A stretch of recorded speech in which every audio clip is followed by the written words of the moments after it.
हिंदुस्तान के महाब्रांड्स के इस एपिसोड में आज हम पहुंचे हैं बरेली, और जिन शख्सियत से आज हम आपका तारुफ करा रहे हैं, उन्होंने बरेली को एक नए आयाम पे पहुंचाया है, एक ऐसा मुकाम दिया है। 1990 से आज तक उन्होंने यहाँ इंजीनियरिंग कॉलेज की स्थापना, आर्ट्स कॉलेज की स्थापना, हॉस्पिटल्स की स्थापना, स्कूल की स्थापना, इतने कार्य किए हैं जो कि एक जिंदगी में आदमी के लिए सचमुच नामुमकिन है, बट उन्होंने ये कर दिखाया है अपनी फादर की से प्रेरणा लेते हुए। मैं यहाँ स्वागत करना चाहूँगा श्री देवमूर्ति जी का, जो SRMS ग्रुप ऑफ इंस्टीट्यूशंस के अध्यक्ष हैं और उन्होंने इस ट्रस्ट की स्थापना भी करी 1990 में। सर नमस्कार, आपका स्वागत। हिंदुस्तान दर्शकों को बहुत बहुत मेरा नमन, और आप सबका आभारी हूँ कि मैं आज इस जगह बैठा हूँ।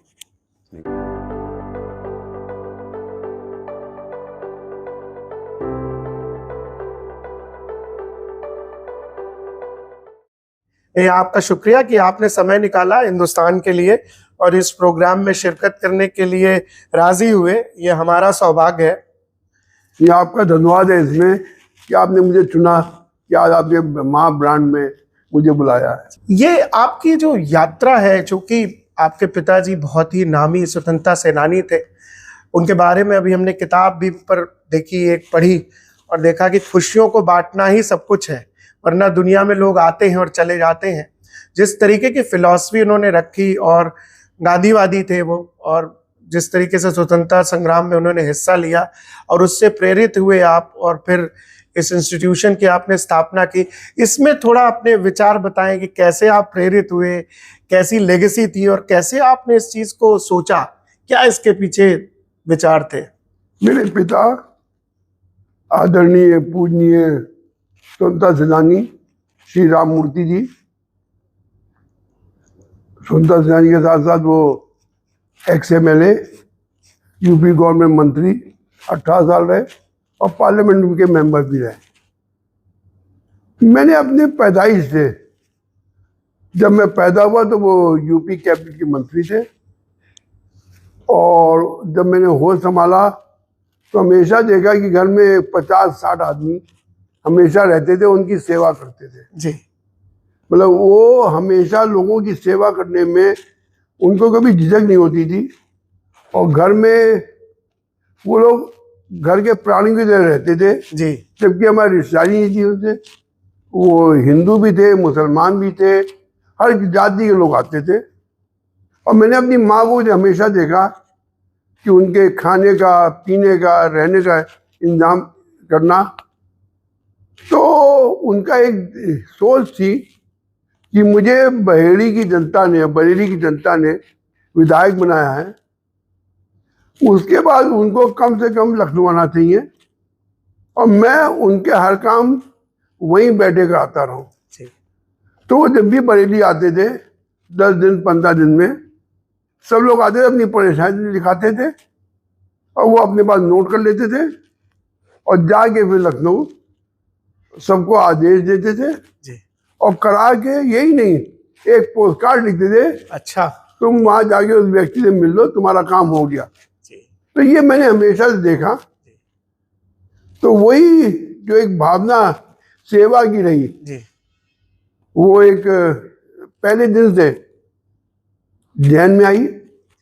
अपनी माँ को पूजा पाठ, सबकी सेवा करना, स्वागत करना, सबको खाना खिलाना, कभी मुंह पे झुर्री नहीं पड़ना चाहिए, और हमेशा हंसते हुए सबको एंटरटेन करती थी। तो वही संस्कार उन्होंने हमें दिए, क्योंकि माँ ही लोग हैं जो संस्कार देती है। बिल्कुल। तो जो भी संस्कार मिले मुझे माँ से मिले। पिताजी ने सेवा करने का तरीका बताया जी। पढ़ाई के बाद बरेली आ गया, लखनऊ से पढ़ाई करके। फिर ये हुआ कि घर का काम, खेती शुरू की जाए, उसके साथ फैक्ट्री लगा ली, शुगर प्लांट लगा लिया जी। फिर जब वो आखिरी समय में जब MP नहीं रहे तो कहते थे मैं कभी, क्योंकि मैं यूपी के विकास में, इरिगेशन में, हाइडल में वही कराता रहा। शिक्षा क्षेत्र में मैंने हिस्सा नहीं ले पाया। और अगर तुम्हें कोई कुछ भगवान धन दे तो अच्छी शिक्षा शुरू करना। बरेली में तो ये बहुत बड़ा अभाव है। उनके अंतिम समय में मेडिकल सुविधा बरेली में बिल्कुल जीरो थी। पल्स ऑक्सीमीटर से मॉनिटरिंग होती थी। ये वो वक्त है। और 88 में उनके अंतिम समय में एक बेटे ने कष्ट देखा मेडिकल सुविधा ना मिलने का। वो एक अपने आप से संकल्प किया कि भगवान मुझे कभी कुछ देगा तो मैं एक अच्छा मेडिकल कॉलेज बनाऊंगा, हॉस्पिटल, जिसमें मेरे तरह कोई बेटा अपने बाप को लेके परेशान ना हो। तो ये सोच थी। और 1980 में 88 में मेरे पिताजी का अंतिम 2 अक्टूबर को देहांत हुआ। उसके 1 साल बाद कांग्रेस के टिकट में मैं बरेली शहर से कैंडिडेट था। राम जन्मभूमि की लहर थी, दरवाजा खुला, दरवाजा बंद हुआ और बीजेपी का परचम लहरा गया जी। तो पहली सभा में मैंने कहा था, अगर आपने मुझे विधायक बनाया तो मैं बरेली में पहला इंजीनियरिंग कॉलेज और मेडिकल कॉलेज दूंगा। विधायक तो नहीं बना, विधायक बनाया या ना बनाया, बट आपने सब पर किया। मैंने जो वादा किया जी वो पूरा करने में मैं लग गया। 94 में मैंने AICTE में प्रपोजल भी भेजा, क्योंकि उस जमाने तक यूपी में सेल्फ फाइनेंस स्कीम नहीं थी कहीं। इंजीनियरिंग कॉलेज नहीं खोलते थे, सरकारी कॉलेज होते थे। यूपी में उत्तराखंड मिला के 90 में 94 में 900 सीटें नहीं थी। यूपी के बच्चों के लिए 900 सीटें नहीं थी। और एक IIT कानपुर था, वो भी उसमें शामिल था। SBTI था, जो भी थे 7-8 कॉलेज सरकार के। तो उसमें बच्चे बड़ी मुश्किल दाखिला पाते थे। और यूपी के बच्चे यूपी छोड़ के चाहे साउथ, आंध्र प्रदेश, सब जगह जाते थे, वहीं पे जाते थे। 1993 में जी मैंने AICTE में एप्लीकेशन डाली। तो मैं ऐसा आपको वाक्य सुना रहा हूँ जो आप विश्वास नहीं करेंगे, मगर करना पड़ेगा जी, कि जो देव शक्ति है उसका कितना असर होता है। तो मैं उसके बाद बांके बिहारी मंदिर गया और मैंने भगवान से प्रार्थना की, अब अपने इंजीनियरिंग कॉलेज की एप्लीकेशन डलवा दी है जी, अब इसे खुलवा भी दो। तो वो दिन था, उसी दिन ये चीजें एक्सेप्टेंस भी आ गई और प्रक्रिया शुरू हो गई। बरेली में भी अखबार में छपा कि बरेली में बहुत शीघ्र इंजीनियरिंग कॉलेज खुलने जा रहा है। और उस जमाने में यूपी का पहला शुरू दौर हुआ था और हमारा एक्सेप्ट हो गई।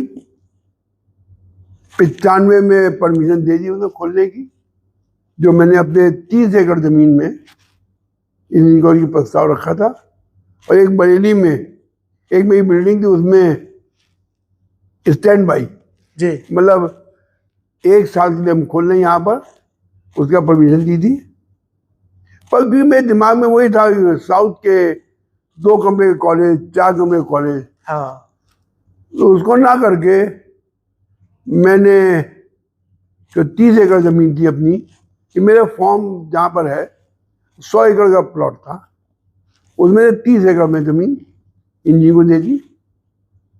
इंजीनियरिंग के भूमि पूजन हो गया, परमिशन आ गई। तो मेरी बड़ी बहन मुझसे बोली कि इंजीनियरिंग की तुम्हें डेफिनेशन स्पेलिंग आती है? मेरा ENGG डॉट, क्योंकि हम लोग पढ़ते थे वो इतना ही बोलते थे इंजीनियरिंग में ऐसे लिखते थे। बोले इसमें इंजीनियरिंग कॉलेज खोलोगे? मैंने कहा प्रभु की इच्छा होगी तो खोलेगा। 96 में पहला बैच आया और पहले बैच में 10 लोग दिल्ली से आए। 180 का बैच था। 180 में 170 लोग बरेली के नहीं थे, सब बाहर के थे। लखनऊ, कानपुर, इलाहाबाद, गोरखपुर, बिहार, कलकत्ता। मतलब बरेली के सिर्फ 10 लोग थे, बाकी 170 सब बाहर के, क्योंकि उस जमाने में इंजीनियरिंग कॉलेज थे ही नहीं कहीं। थे ही नहीं। मैंने आप ना उस टाइम जी 900 सीटें नहीं होती थी, 900 सीटें नहीं। तो इंजीनियरिंग कॉलेज खुल गया था। जब पहला बैच हमने लिया 96 में और अक्टूबर में उसका श्री गणेश हुआ, तो उसी मन से मैंने कहा कि 2000 में हॉस्पिटल बन जाएगा यहाँ पर, ये ट्रस्ट बनाएगा। उनकी संकल्प लिया था अपने आप जी भगवान से, वो पूर्ण होना था, वो पूर्ण हुआ। और आज के दिन मेडिकल में पूरे हिंदुस्तान से, चाहे नॉर्थ हो, साउथ हो, ईस्ट हो, वेस्ट हो, ऐसा कोई प्रदेश नहीं है जहाँ का बच्चा हमारे यहाँ MBBS और PG करने ना आ रहा हो। यहाँ देखिए हम लोग यहाँ सुपर स्पेशलिटी खोल दी है, MCH और न्यूरो में, दोनों में सुपर स्पेशलिटी हो रही है। MD के अलावा सुपर स्पेशलिटी में भी है। ये हॉस्पिटल भी यहाँ का बहुत ही प्रसिद्ध है। और ये हॉस्पिटल खोला था हम लोग ने जी, शुरू में 250 बेड से खोला था जी, फिर इसको 400 बेड से किया और फिर 1300 बेड कर दिया।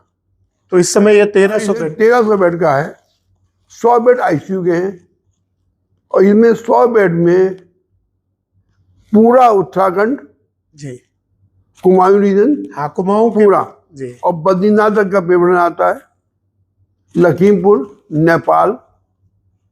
बरेली के 100 किलोमीटर दूर का पेशेंट को भरोसा है अगर हम बरेली पहुंच गए और राम मूर्ति में चले गए तो बच जाएंगे। बचाता तो भगवान ही है। हम लोग अपनी सेवा में कोई कसर नहीं छोड़ते। वही इंजीनियरिंग में आज पूरे विश्व में, मैं विश्व की बात कर रहा हूँ, हिंदुस्तान की नहीं कर रहा हूँ, ऐसा कोई देश नहीं है जहाँ हमारा एलमनाई पश्चिम ना फैला रहा हो और ड्राइविंग फोर्स बना हुआ है। हम लोग बस के ड्राइवर हैं, बैठे हुए नहीं है। नहीं, एलमनाई का रोल बहुत बड़ा होता है। और हमारे एलमनाई ने ऐसी कोई जगह नहीं जहाँ हमारे नहीं है, चाहे भावा हो, चाहे जो भी स्पेस के सेंटर है, वो हमारे की जो अग्नि गया था उसमें हमारी की लड़कियां थी जो मेन टीम में थी। यहाँ देखिए प्राइम मिनिस्टर ऑफिस में भी हमारा alumni prime minister advisory committee में है, DM है, ADM है, SSP है।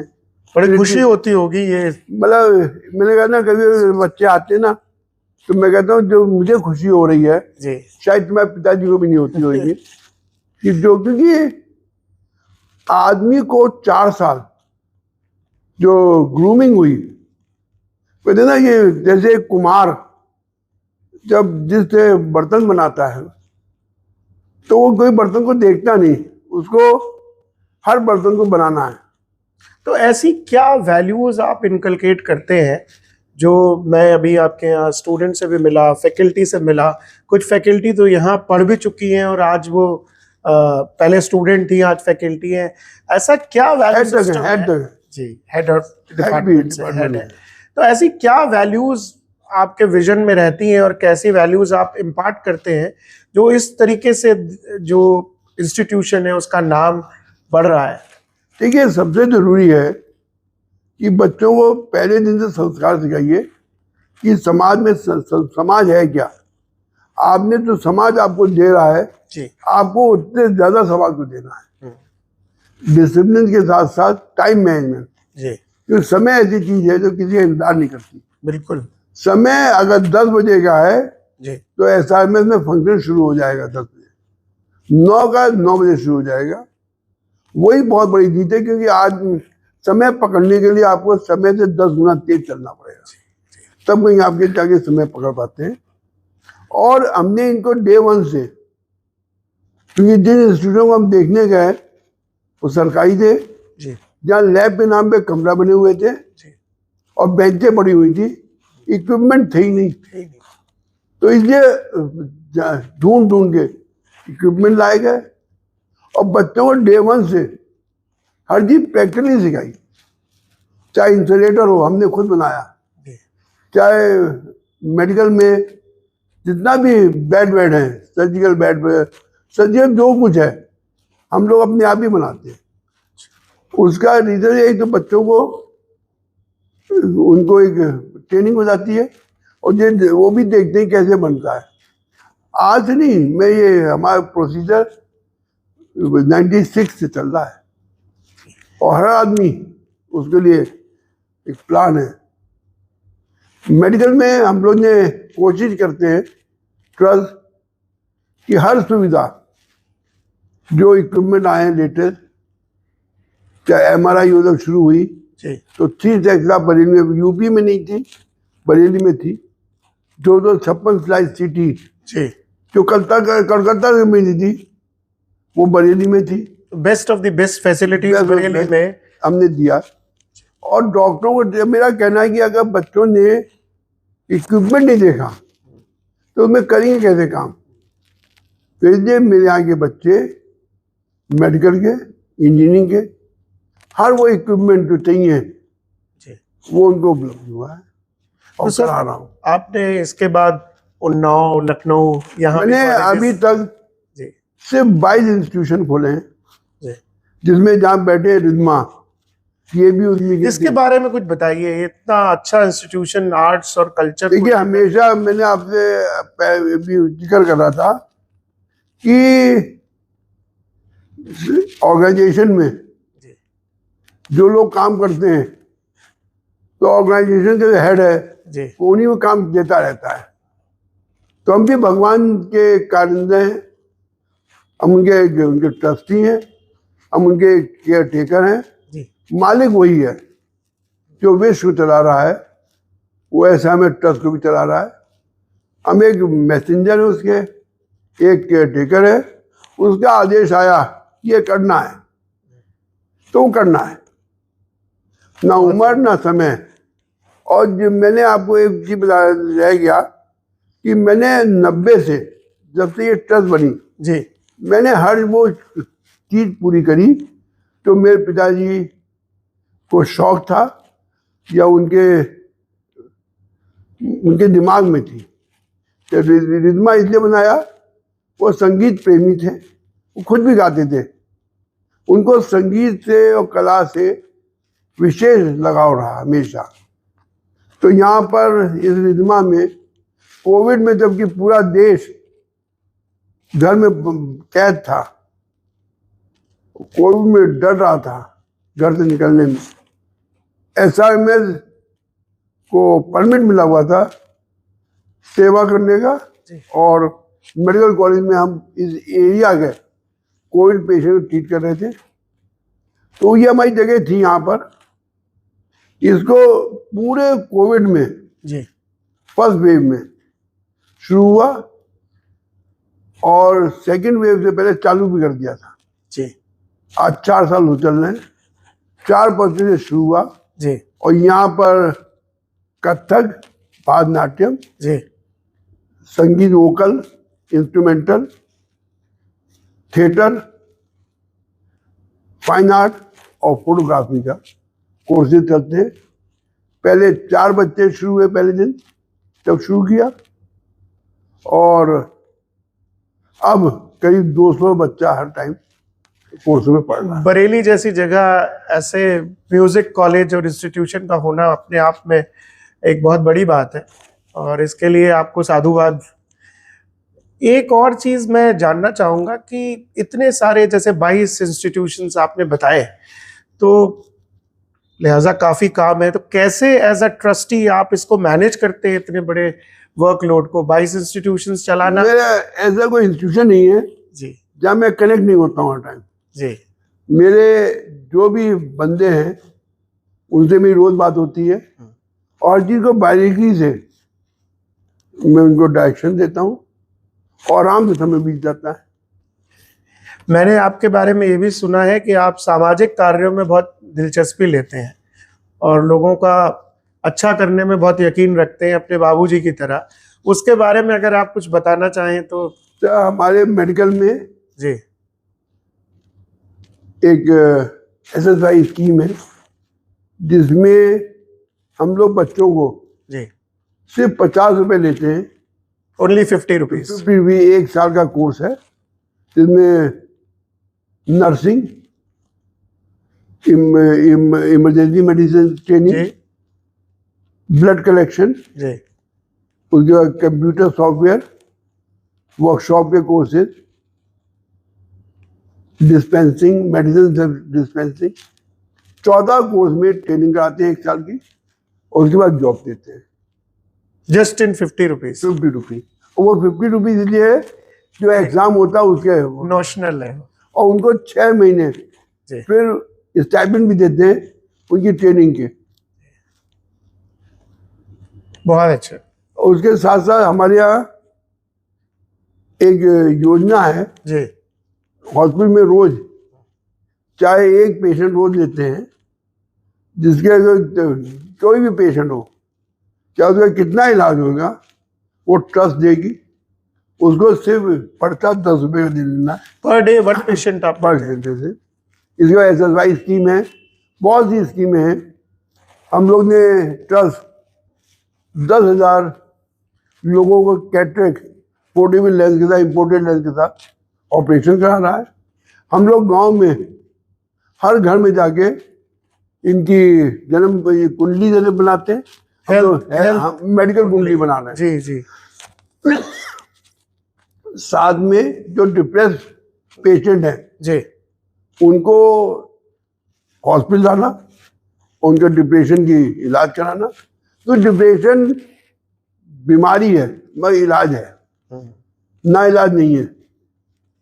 तो इन लोगों उसको जो डिप्रेस पेशेंट है चाहे लड़की और लड़का, उसके साथ बहुत दुर्दशा होती है क्योंकि हिंदुस्तान में अभी भी देवी जी भूत जी उसका महत्व जाता है। सुपरस्टिशन से आदमी जो बीमारी है उसमें नहीं आदमी पहुंचने को तैयार है। जी जो ब्लड के ये ब्लड का कमी के कारण ये होता है। अगर बॉडी में लिथियम कम हो गया, एक कारण वो भी है। और डिप्रेशन तो आज के जमाने में हर तीसरे बच्चे को है क्योंकि उसका आपने मोबाइल ले लिया उसको डिप्रेशन हो गया, जी। उसकी इच्छा नहीं हुई डिप्रेशन हो गया। जिस तरीके की घटनाएं आजकल हो रही हैं उसमें बिल्कुल मतलब उसके हिसाब से ड्रेस नहीं बनी तो डिप्रेशन है। जी ये सोच ही एक अलग हो गई है। वो इतनी फैमिली छोटी होती जा रही है, डिमांड जो होता है वो बाप असुरक्षित है मगर बेटा सुरक्षित है। जी ये कल्चर हो बहुत गया। ही अच्छी बात कही आपने। ये लर्निंग है हमारे सारे दर्शकों हम लोग के लिए। को बच्चों को ऐसे संस्कार दें कि वो जितना ले जी उतना लोगों को दे। मेरा एक कहना है कि इस मग में एक हद तक पानी भरेगा, बिल्कुल। और इसके बाद जैसे ही आप जा डालोगे बाहर गिरने लगेगा। तो ज्ञान भी है, अगर आप अपने में ज्ञानी बने हुए हैं, अपना ज्ञान निकालेंगे नहीं तो नया ज्ञान कैसे लेंगे। जैसे रुपया है, रुपए अगर बाहर नहीं निकालेंगे, हाँ, तो अच्छे काम में नहीं लगाएंगे जी तो रुपए भी आएगा कैसे? आएगा, फ्लो नहीं रहेगा उसका। तो ये कम इन कम आउट होना चाहिए। बिल्कुल बिल्कुल सर। जो छात्रों में अनुशासन, चरित्र, अभी इसी के बातें हम कर भी रहे थे, इसको और कैसे इंस्टीट्यूशन काम कर रहा है अब मैं आपको बता दूं, एक बहुत छोटा मैं उदाहरण दे रहा हूँ। मेरे यहाँ यूनिवर्सिटी रिजल्ट में 75% आने पे स्कॉलरशिप मिलती है। 25,000, 80 में 30,000, 85 में 35,000 और 86 में 86,000 इंजीनियरिंग में, और मेडिकल में 75% में 2 लाख रुपए, और अगर आपके 85 से ऊपर है तो 2.5 लाख रुपया। तो टोटल स्कॉलरशिप आप एज इंस्टीट्यूशंस कितनी? हम इस टाइम हमने 11,000 से शुरू हुई थी, आज 3.5 लाख करोड़ दे रहे हैं। 3.5 करोड़। और मेरा दावा बच्चों से, मैंने उनको कह रखा है जिस दिन तुम इसके करीब आ जाओगे मैं 5 करोड़ कर दूंगा। कि 11 से बढ़ते गए, ये था ऐसा नहीं कि हमने 11 किया, 11,000, फिर 51,000, फिर 1 लाख, फिर 5 लाख, फिर 10 लाख, फिर 50 लाख। तो ये दोनों स्ट्रीम्स के बच्चों के लिए उपलब्ध? इंजीनियरिंग, मेडिकल, MBA, जो भी इंस्टीट्यूट है हमारे, जो भी इंस्टीट्यूट है, अच्छा, सब चाहे फार्मेसी हो, चाहे नर्सिंग हो, चाहे पैरामेडिकल हो, सबके बच्चे इंटर, सबको मालूम है। ये तो अच्छी जानकारी है दर्शकों के लिए भी। और हमारे बच्चों में एक हेल्थी कॉम्पिटिशन है जी। अगर तुम्हारे 85 है, हमारे 86 है, तो हमें 86,000 रुपये मिले, हाँ तो वो 86,000 1 लाख रुपया, जी वो जो एक फीलिंग देता है बच्चे को जी, कि मैंने अपनी मेहनत से कमाया है, वो जो मेहनत है ना उसको करने की आदत हो गई है।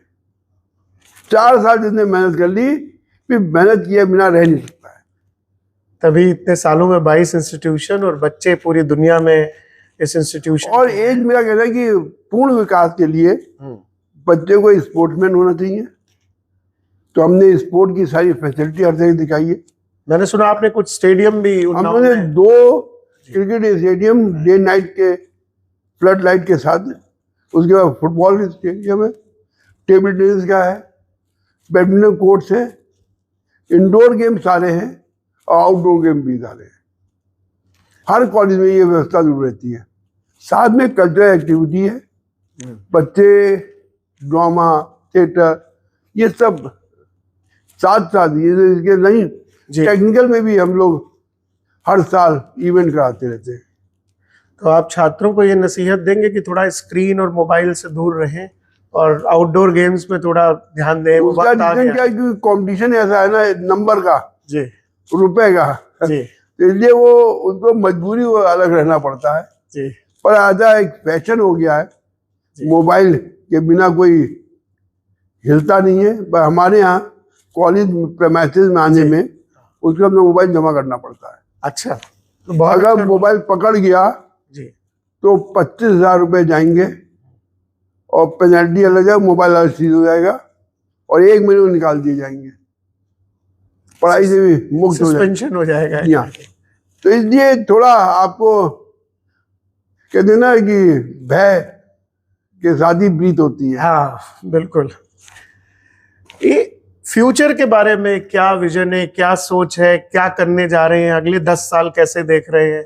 मैं आने वाले 10 साल ऐसा मैं से बहुत बढ़िया देख रहा हूँ साहब, क्योंकि अभी 1 महीने पहले जी जो बरेली की एक प्रसिद्ध इंडस्ट्रियल एरिया विमको हुआ करती थी, जो माचिस बनाती थी, जी जी जी, उसको ऐसा में ट्रस्ट ने ले लिया है, अच्छा, जिसमें हम लोग एक ट्रॉमा सेंटर, एक स्किल यूनिवर्सिटी, एक स्कूल खोलने का प्रयास कर रहे हैं। और क्योंकि आज के ज़माने आने वाले वक्त में स्किल के बिना एजुकेशन शून्य हो जाएगी। आगे के युग में स्किल का तो बहुत ज्यादा महत्व, बहुत ज्यादा महत्व। और साथ साथ बरेली में मेडिकल क्षेत्र में हम लोग 3 ट्रॉमा सेंटर बना रहे हैं। लेवल 1 का एक, जिसमें हेलीकॉप्टर फैसिलिटी भी रहेगी, और 2 रहेंगे लेवल 2 के, एक विमको कैंपस में और एक यहाँ इस शहर में कुछ लाइफ है इस स्टेशन रोड पे, वहाँ पर रहेगा, जहाँ पर हर सुविधा। कोशिश ये है कि हम आदमी का मृत्यु आसानी ना हो। जो अटैक है, कुछ है, मेडिकल एड के मारे लोग मर जाते हैं बेचारे जी, वो कष्ट होता है। जैसा आपने बताया नेपाल तक से पेशेंट, ये बात नेपाल का बहुत आता है पेशेंट, मतलब हमें मजबूरी को नेपाली रिसेप्शनिस्ट रखने पड़े तो उस भाषा में बोल पाए। उनको सहूलियत हो।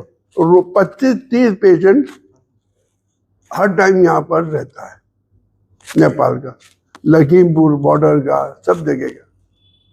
तो सर अब एक ट्रॉमा सेंटर की तैयारी है, एक स्कूल और एक स्किल यूनिवर्सिटी की। क्योंकि इसके साथ साथ हम लोग एक इंडस्ट्री भी लगा रहे हैं वहाँ पर जी, जिसमें हम SRMS के बच्चे बिना रिस्क लगाए, रुपए लगाए, इंडस्ट्री कैसे लगती है, स्टार्टअप खोलेंगे, उसको मैनेज करेंगे और चलाएंगे, उसका प्रॉफिट उन बच्चों को मिलेगा, ट्रस्ट जो इन्वेस्ट करेगी वो लेगी। बहुत अच्छी सोच है। इतनी सारी चीजें आप बरेली को दे रहे हैं, आपका कोई मैसेज, संदेश बरेली की जनता के लिए, बरेली के लोगों के लिए या आसपास बरेली के जो लोग रहते हैं उनके लिए आप देना चाहेंगे? बरेली विख्यात था, यहाँ पर बड़े मौलवी साहब का और खानका नियाजी, चुन्नी मियाँ का मंदिर के लिए, बाबूजी के कामों को, और बरेली बहुत फेमस रहा झुमके और सुनने के लिए। जी, और मिस वर्ल्ड प्रियंका चोपड़ा, वसीम बरेली जी, वसीम बरेली जी, जिन्हें बरेली का नाम पूरे विश्व में, चाहे प्रियंका चोपड़ा हो, चाहे मौलाना जी हो, जो एक समुदाय चलाते हैं, जी, बरेलवी का समुदाय बरेली चलता है, वो एक प्रीस्ट है, एक समुदाय के प्रीस्ट है।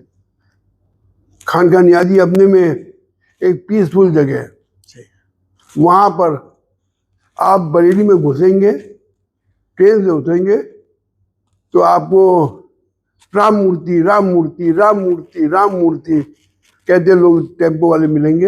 अच्छा, जो करीब 1 फरलांग तक जैसे लगता है ये माला कर रहे हैं, राम मूर्ति राम मूर्ति। तो राम मूर्ति अस्पताल को अब बरेली की एक पहचान हो गई है। हिंदुस्तान के नक्शे में भोजीपुरा तक, Bhojipura, SRMS Bhojipura is now known all over in the world कि यहाँ एक मेडिकल कॉलेज है। और विम्को फैक्ट्री के बाद SRMS और अच्छी बुंदे से पहुंचे। ये एक कल्पना है, एक सोच है, उन सबके पीछे भगवान कृष्ण का हाथ है, वही करा रहा है। और बाबूजी की प्रेरणा है, उनके नाम को इस्तेमाल कर रहा हूँ। उनका नाम था, मेरा प्रयास है कि उनके नाम को उस श्रेणी तक ले जाऊं। मैं तो ये कह रहा हूँ कि जब वो आप माला जपने की बात कर रहे हैं और 22 इंस्टीट्यूशंस आपने पिताजी के सोच पे बना दिए, आई थिंक ऐसा बेटा जैसे आप हैं भाई, धन्य हो। और आप भी, और बरेली को भी आपने जितना दिया और अब जितना देने जा रहे हैं, आई थिंक ये एक्नॉलेजमेंट है अपने आप में। प्रियंका चोपड़ा बहुत बड़ी हस्ती हैं, दुनिया में काम करती हैं, लेकिन इस शहर को जो आपने दिया है वो कोई भुला नहीं सकता मेरे ख्याल से बरेली। उनको भी हमने राम मूर्ति पसवा रंग से अंकित किया हुआ है। जी, बहुत सुंदर। अच्छा ये बताइए, इतने सारे इंस्टीट्यूशंस आप देखते हैं, इतने सारे लोग हैं, अपने लिए वक्त निकालते हैं आप, तो आपकी क्या हॉबी है? मेरी हॉबियाँ बहुत ही था। मैं पहले टेनिस खेलता था। अच्छा, आप टेनिस खेलते? मैं यूनिवर्सिटी में था जी, यूनिवर्सिटी से रिप्रेजेंटेटिव हुआ। उससे पहले टेबल टेनिस खेलता था जी। मैं, मुझे दोनों खेलों का बहुत शौक था जी, और मैंने स्टेट लेवल रिप्रेजेंट किया जी। पर उसके बाद कुछ मेडिकल प्रॉब्लम के मारे अच्छा, स्पोर्ट छूट गए। तो अभी फिलहाल जब खाली होते, खाली वक्त में ऑर्गेनाइज कर रहा हूँ जी, सिर्फ मैं बच्चों को खिला रहा हूँ जी, और ये की सुविधा प्रदान कर रहा हूँ, ये एक लक्ष्य है। घूमने का शौक है आपको? देखिए मैंने कहा ना, मेरा जीवन 90 के बाद जी, सिर्फ ट्रस्ट के लिए समर्पित है। मैं सिर्फ ट्रस्ट के बारे में fully dedicated to fully dedicated, क्योंकि ट्रस्ट का नाम है तो मेरा भी नाम है। ट्रस्ट में कुछ हो जाएगा 19-20, देव मूर्ति भी 19-20 हो जाएगा। जब आप बरेली के हैं और आपने बरेली की शख्सियतों का नाम लिया, तो बरेली का खाना क्या प्रसिद्ध है, व्यंजन क्या प्रसिद्ध है बरेली के? बरेली में एक चिप्स की मिठाई की दुकान है जी, जो रसबरी बनाता है, वो कहीं नहीं बनती है जी।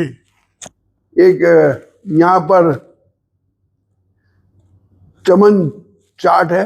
अच्छा, और भरोसे की टिक्की है, क्या बात है। दीनानाथ की लस्सी है। देखिए ये निकल के आया, आप तो मतलब फ्रूट ब्लॉगिंग भी कर सकते हैं अगर चाहे तो।